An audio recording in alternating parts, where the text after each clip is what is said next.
All right, I'm gonna go ahead and say this up front. Some of y'all aren't gonna like this video. And honestly, that's kind of the point. Today we're jumping into biker opinions that'll probably get me banned from a few group chats. You know, the ones that nobody wants to say out loud to somebody's face in a parking lot, but everybody argues about in the comment section like they're defending the Constitution. Yeah, it's that kind of video. Now, I'm not talking about stuff like what's your favorite synthetic oil or do you wave to scooters? Nah, we're going deeper than that. Stuff like whether Harleys are overpriced nostalgia machines or the soul of motorcycling. Whether Squids are just young and dumb or living freer than the rest of us. And whether AdGat is smart or just sweaty. And whether that $2,000 in chrome upgrades makes your bike look cooler or just gaudier. And look, I am not here to tell you what to think, and I'm definitely not here to be right. I'm just saying what a lot of us are already thinking. Whether you ride a 900-pound land yacht or 600cc adrenaline stick, chances are something in this video is gonna make you mad, or make you laugh, or maybe both. You ready?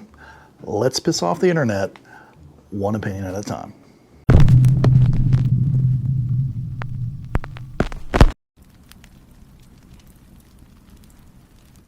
All right, let's start with the big one, the elephant in the garage. The name that starts more fights in biker bars than helmet laws or gear debates combined, Harley-Davidson. You either love them like family or you think they're the biggest scam in motorcycling history. Now, full disclosure, I own a Harley, specifically a Fat Boy, and I love it. The sound, the feel, the weight, it's like a big freight train made of chrome and spite. But I've also owned metric bikes, trail bikes, and sport bikes, and I still do.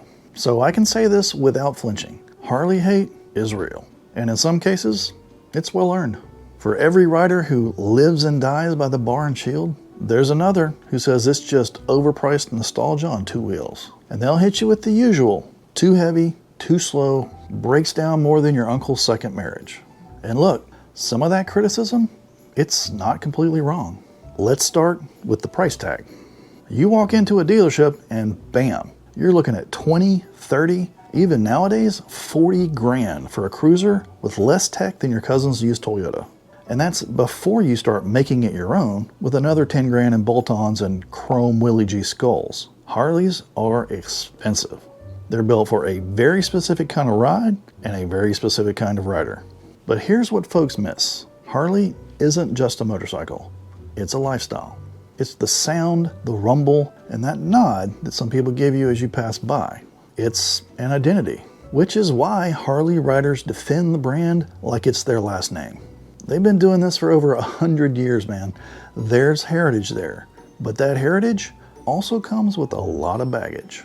Then there's the performance argument. And yes, newer models with the Milwaukee 8 are better, and they do seem to be just getting bigger and bigger in displacement. But let's be honest, if you're looking for horsepower per dollar, Harley is not where you're shopping. Plenty of folks look at these bikes and say, you're paying for a name. And don't even get me started on the younger riders. Harley can feel like that cranky old uncle who always yells about how things used to be better back in his day. They see outdated tech, bikes that are way too heavy, and a culture that sometimes feels like a gated community that you've got to have a vest and a beard and a certain level of condescension just to get in. And yeah, that vibe unfortunately does still exist in some corners, and it turns people off.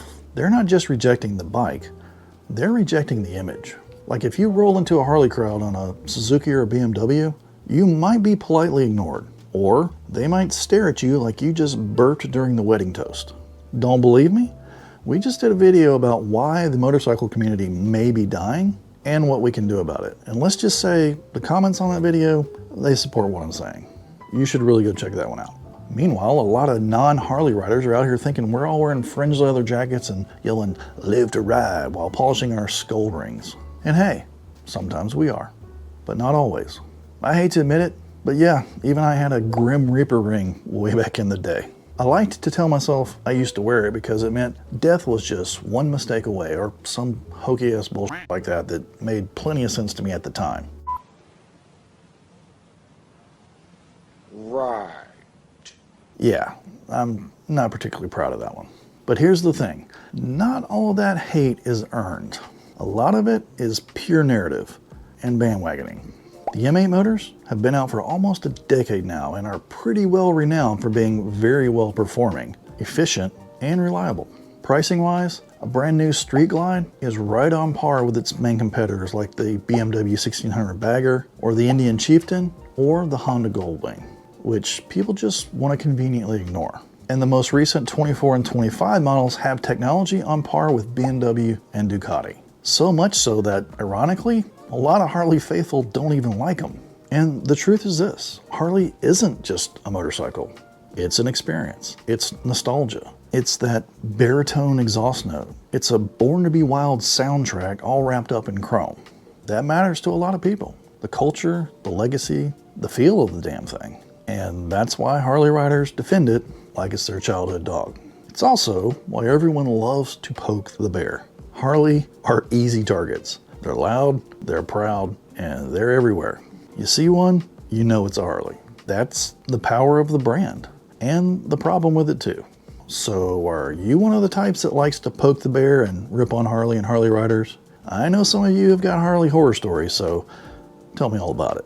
And Harley guys, do these sports bike squids just have you labeled all wrong? Tell me why.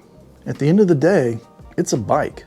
If it puts a stupid grin on your face, that's all that matters. But let's not pretend that Harley doesn't come with its own vibe. All right, now we're diving into the age-old debate that sparks more arguments than politics at the family barbecue. The biker civil war that never ends. Team AdCat versus Team Let It Ride. You know the types. One guy won't even take his bike off the kickstand unless he's got full body armor on. A dot-approved helmet, back protector, knee sliders, and gloves ready for space re-entry. And on the other side, you got the flip-flop bandit in cargo shorts, no helmet, and maybe a backwards ball cap if he's feeling fancy. Now look, I am not here to shame either one, but this topic is loaded. It cuts right to the core of what riding is for a lot of people. Freedom. And here's the thing, I get both sides. I really do. Because on the one hand, we've got the numbers. Safety gear, especially full face helmets, has been proven to reduce your risk of death or serious injury in a crash. And I'm not gonna sit here and even try to pretend that a hoodie's gonna save your hide at 50 miles an hour. That's not an opinion, that's just data. Good gear works, period. But on the other hand, riding a motorcycle has never been about playing it safe. It's about freedom, baby. It's about living life on your own terms. It's an inherently dangerous pastime. And for some riders, the whole point of it is not being wrapped up in layers like a frickin' medieval knight. Some folks see AdCat as the first step toward turning riding into a rule book. And they're not wrong to ask, where does it stop? Gear requirements, speed caps, no lane splitting? I mean, it's your body and your ride, right? Who's got the right to tell you how to experience it? And let's not act like gear's always practical. If you live in Arizona and it's 104 degrees in the shade, full leathers aren't just uncomfortable, they're downright dangerous. You're more likely to pass out from heat stroke than road rash. Truth is, there's a middle ground. You can gear up without suiting up like RoboCop. There's light, breathable, low-profile gear now. Stuff that keeps your skin intact without roasting your organs. But at the end of the day, it's your ride. I'll be honest, I've ridden without gear before, many times. And I'm not gonna sit here and pretend that every decision I ever made was the smartest one. We're all grown adults here. We weigh the risks, we make the call. But here's the thing, pavement does not care about your freedom. It'll chew you up and leave you looking like a pepperoni pizza at 30 miles an hour. Doesn't matter how experienced you are, it only takes one distracted driver or a gravel patch to end your whole vibe real quick. So don't be the guy posting your road rash selfies to Instagram for sympathy when you made the conscious decision to treat denim like it was body armor. So yeah, freedom matters, but so does showing up in one piece. And I'd rather deal with a little bit of sweat than a whole lot of skin graft. But what do I know? What about you? Are you team AdCat or are you team Let It Ride? All right, let's talk upgrades. And I don't mean the kind that lights up like a Vegas buffet. Yeah, those LED underglow lights, fellas. 2010 called and it wants them back. And that's coming from an old dude. No, I'm talking about the classic tug of war between looks and performance. Do you ride a custom showpiece or a tuned out beast? And I'm sure you've seen examples from both sides of this argument. One guy's got a flame paint job so clean, it probably costs more than your first car. LED underglow strips, spike bolts, chrome forks, and ape hangers tall enough to pick apples off a tree. And yeah, I mean, it looks amazing. Until you realize that he's rocking stock brakes and a squishy suspension that expired back in the Obama administration. These bikes, they're eye candy. You park it and boom, there's a crowd. Selfies, compliments, and honestly, that's awesome. We all love bikes that make people go, damn. Meanwhile, there's that sleeper dude. Nothing flashy, matte black paint all scratched up, but he's got a stage 2 kit, premium sticky tires, upgraded forks and brakes, and he will absolutely smoke you in the twisties. No flash, all function. And you'd never know it until he's 3 turns ahead of you on Tail of the Dragon and having the time of his life. Look, it all comes down to this. Are you building a bike to ride or a bike to show off? Because there's a big difference between a bike that looks fast and a bike that actually is fast. Now, don't get me wrong. I am not saying you can't do both. You absolutely can. A great build balances both form and function. But let's be real, when 100% of your budget goes to chrome and 0 to stopping power, that's not custom, that's questionable. Looking cool doesn't mean much if your front end dives like a submarine every time you tap the brake. You've got priorities to rethink, my friend. Now on the flip side, performance upgrades rarely get the oohs and ahs at bike night. I mean, no one's gonna lean in and go, hey man, tell me more about that fuel map. But they matter, and you feel it every single mile. The truth is, most of us fall somewhere in the middle. We want our bikes to look badass, but ride even better. So if you're dropping tons of cash on your bike's looks, but it still handles like a shopping cart, maybe consider that next upgrade should be something you feel in the turns, not just something that glows in the dark. Because yeah, chrome gets compliments, but performance, that gets respect.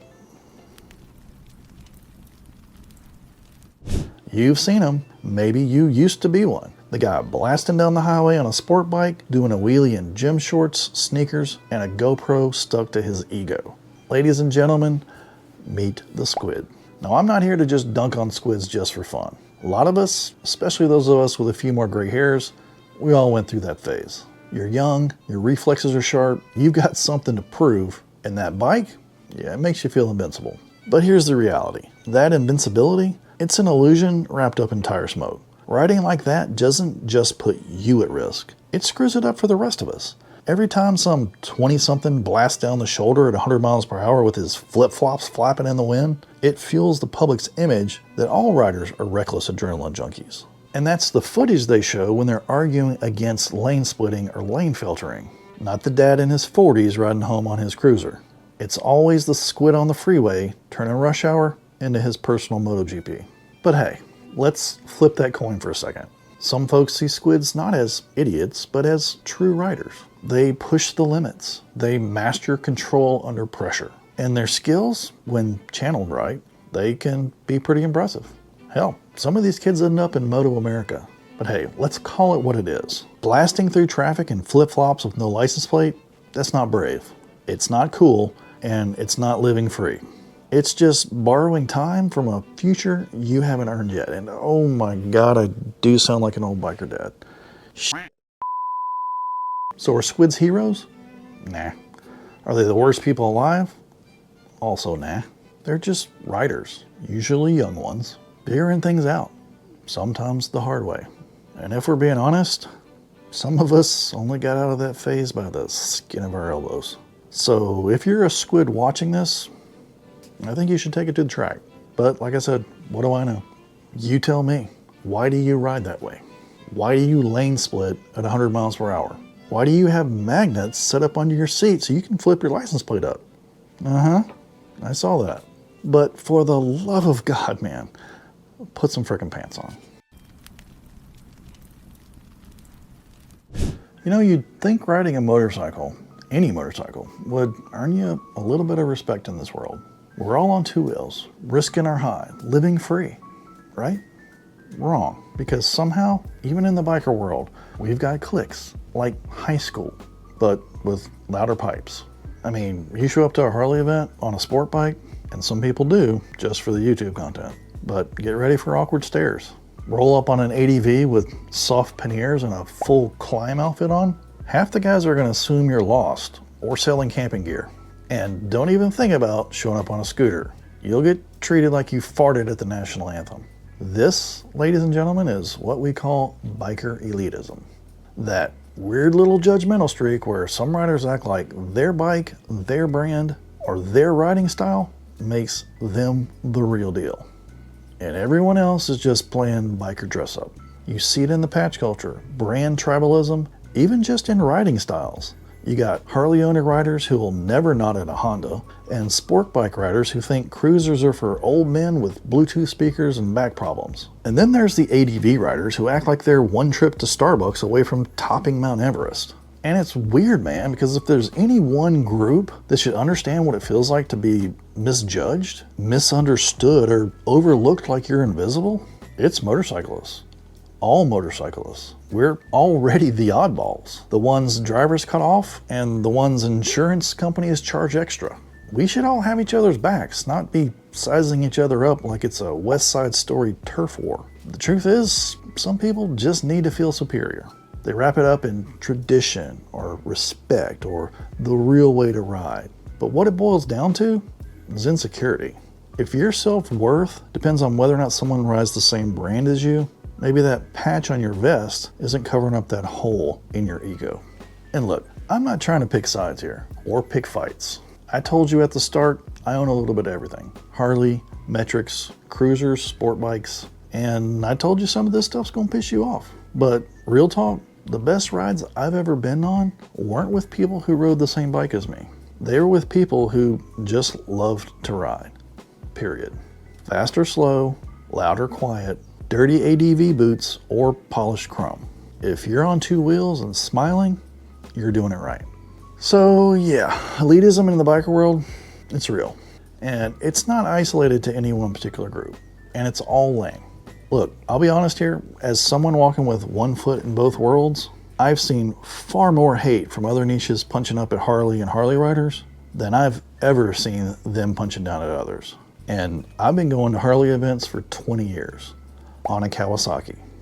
Ride whatever you love and let the guy next to you do the same. All right, here's another spicy one. Lane splitting. The thing that makes drivers furious, riders divided, and lawmakers deeply confused. Now, in case you've never heard the term, let's break it down. Lane splitting is when motorcycle riders ride between the moving traffic, not on the shoulder, not off-road, right between the moving traffic. It's only legal in California, somewhat tolerated in other states, but strictly on the books, outlawed everywhere else except for the Golden State. And this is not to be confused with lane filtering, which is legal in a few more places, but still very few. And filtering is moving between cars and stopped traffic to get to the front of the line, not just blowing by in between moving traffic lanes. Depending on who you ask, lane splitting is either a smart, life-saving maneuver or a reckless death wish that makes all bikers look like total jerks. And here's the thing, the data says it can be safer. Seriously, when done safely and correctly. UC Berkeley did a whole study on this. When done at moderate speeds in slow traffic and not exceeding more than a 15-mile-an-hour difference in the traffic around you, lane splitting actually reduces the risk of getting rear-ended, which, by the way, is the top way riders get injured in city riding. So we're not just weaving through traffic for the thrill of it. We're trying not to become the meat in an F-150 sandwich. But here's where it gets messy. Drivers hate it. They see you sliding by and they think you're cheating the system, like cutting in line at a theme park. They don't know or don't care that you're doing it because sitting in traffic with no AC and 900 cc's of engine blowing onto your thighs is borderline medieval torture. And then they do stupid stuff like cut you off. And then you do stupid stuff like break their mirror. And then we all get to do stupid stuff like watch it on a YouTube motorcycle fails video. And let's be honest, some riders do lane split like idiots. Okay, actually most of you lane split like idiots. I mean, 60 miles an hour between cars that are barely moving in questionable gear and no gloves, that ain't lane splitting. That's natural selection. But done right, with control, awareness, and respect, lane splitting can be one of the smartest tools a city rider has, if that city's in California. So should it be legal everywhere? In my opinion, absolutely not. And I know right now you're fuming at me and typing away furiously in the comments and smashing that dislike button. But hear me out. Lane splitting? No. Because I've never personally seen anyone who does it within the rules and at reasonable speeds. But lane filtering? Absolutely yes. Because when done right, it makes riding smoother, safer, and way less miserable in traffic. And I know people have got really strong opinions on this one. So you tell me, do you lane split even if you're not supposed to? Do you lane filter? And do you think it should be legal everywhere? Tell me all about it in the comments below. And in the meantime, if you're gonna split, split smart. And if you're stuck in a line of traffic, fuming in your helmet while Karen in the Corolla flips you off, just smile, man. You're on a motorcycle. You're already winning. Ah yes, loud pipes save lives. The sacred chant of 1,000 Harley riders and the mortal enemy of an early morning neighborhood. And look, I'll be the first to admit, it feels good. I've got a couple of really loud bikes. One obnoxiously loud bike.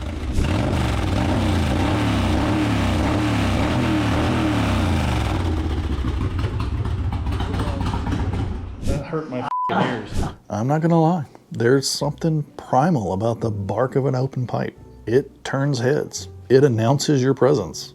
And yeah, it makes you feel just a little bit more untouchable. But here's that age-old question. Do loud pipes really save lives? Or is that just something we tell ourselves to justify sounding like a low-flying C-130 as we cruise through a school zone? Because physics don't lie. Most of that beautiful noise, yeah, it's going right out the back. And guess where the danger is when you're riding? It's in the front. That distracted driver on their phone, or that guy who's about to turn left right in front of you because he doesn't see you due to motion camouflage, yeah, they don't hear you coming. And even if they do, it's probably too late.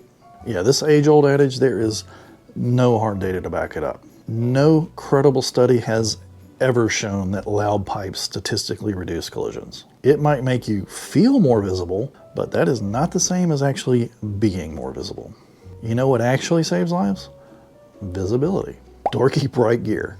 Yeah, I know, it's not cool, but it's a fact. Also, proper lane positioning, situational awareness, and defensive riding. Oh, and yeah, also horns too. Big ones. Not that little baby meep meep your bike comes with stock. I'm talking angry goose horns. Now, to be fair, loud pipes can get attention in close quarters. If someone's drifting into your lane and you give a quick throttle blip, that bark might wake them up and make them move back over. So yeah, they're not completely useless, but let's stop pretending they're some magical safety feature. They're just loud, and that's okay. Sometimes loud is fun. But if you're counting on volume to keep you alive, that's like counting on your sunglasses to be body armor. And let's not ignore the downside. We all hate it when riders give all of us a bad name. Blasting through residential zones at 2 a.m., setting off car alarms. That kind of stuff, that's how noise ordinances get passed, and how motorcycle access gets restricted in more and more places. So if you love your loud pipes, rock them. But don't lie to yourself about what they really do. They're a soundtrack, not a safety net. All right, time to poke the bear one more time. We're talking modern riding aids versus old school raw riding. These days, motorcycles come with far more tech than my first car had. ABS, traction control, ride shift modes, quick shifters, lean angle sensors, Bluetooth, everything. Hell, I've seen motorcycles with dashboards bigger than my Kindle Fire. And for some riders, especially the old school crowd, that's a problem. They'll tell you if you need traction control, you shouldn't be riding. That real riders don't need electronics to keep them upright. Just throttle control, instinct, and a good sense of fear. In fact, TJ Brutal Customs recently did a pretty funny take where he ripped on modern tech pretty hard, calling it nanny equipment. I learned on a carbureted beast that had exactly 0 rider aids. No gas gauge, no fuel injection, just a kill switch and a prayer. And yeah, it taught you things. It made you feel connected to the machine, not just along for the ride. But let's be honest, tech has come a long way. Good ABS can save your bacon. And traction control on wet roads, that's a game changer. Ride modes, they're not cheating, they're adapting. They let you take the exact same bike from city traffic to mountain twisties to the middle of a rainstorm without having to white knuckle it the whole way. And for new riders, these tech features, they're not just bells and whistles. These are safety nets. They help new riders build confidence, stay upright, and actually enjoy learning without dumping the bike every third corner. There's a reason why insurance companies give a discount for ABS. It works. Some of it, sure, maybe it's a bit much. It's like ride-by-wire starts feeling like ride-by-robot. Bluetooth tire monitors that need firmware updates. And navigation screens that crash like a Windows 98 laptop. Yeah, we've gone a little bit overboard in some places. But does that mean tech is ruining riding? Of course not. It's just changing it. And like it or not, that's where the industry's headed. Even Harley has been rolling out touchscreen dashboards in their latest models. Bikes are evolving. But hey, on the flip side, all of my current bikes have got none of this stuff. And I like it that way. But don't knock the tech crowd. That traction control might just be the reason they ride home tonight. And I can't really complain about it anymore, especially now that I have a son on one. All right, so how mad are you right now? Look, whether you're all fired up or just nodding along, the truth is this: motorcycling is full of strong opinions. And that's what's awesome about it. A big dysfunctional family that argues about chrome and tire pressure and whether or not anything less than 100 miles is a real ride. And look, I'm not here to tell you how to ride or what to ride or what to wear. I'm just here to say out loud what a lot of people are thinking and saying behind what they think is the anonymity of the internet. Because the truth is, you don't have to agree with me. You just have to love riding. And also the truth is, there is no anonymity on the internet. Sorry guys, don't be fooled. Anyway, whether you're on a 900-pound bagger or a 400cc crotch rocket with duct tape on the mirrors, if you're on two wheels, you're one of us. Now it's your turn. If you haven't already, drop your take in the comments. What's a biker opinion that you think gets people all riled up? Let's hear it. And hey, keep it respectful. We're here to debate, not detonate. Hit that like if I ticked you off in a good way, or subscribe for more. And remember, ride hard, stay salty, and try not to blow up the group chat.